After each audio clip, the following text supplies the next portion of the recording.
In this video, I'm gonna teach you how to do world slash in Jujutsu Shenanigans on controller. It's a very easy process, so make sure to follow along. In this video, I'm going to talk about setting up and using the world slash if you are playing Jujutsu Shenanigans using a controller. Now, while it is possible to do this, it is going to be a little bit more confusing than PC.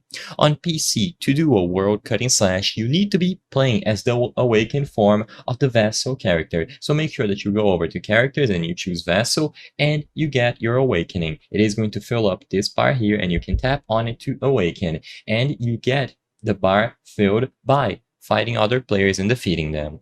Now, once you activate this awakened form, you will have to perform a very specific set of actions. You have to do your first attack, so you have to press 1 on PC, then 3, and then quickly 2 and R.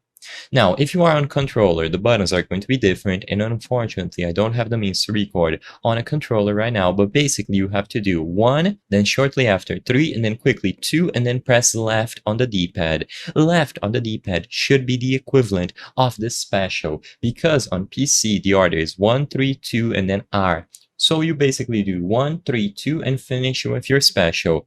As long as your controller gets detected properly and the left side of the D-pad is attached as the special, all that you have to do is press 1, 3, 2, and then left on the D-pad. Keep in mind that you need to do 1 and then shortly after do 3, but then you have to very quickly do 2 and left on the D-pad. As long as you do it in that very specific order, you will be able to see world cutting slash go off. If you don't see it, it probably means that you got the order wrong and you have to try again. I hope I was able to help you on how to do world slash in Jujutsu Shenanigans controller. If this video helped you, please be sure to leave a like and subscribe for more very easy tips. Thank you for watching.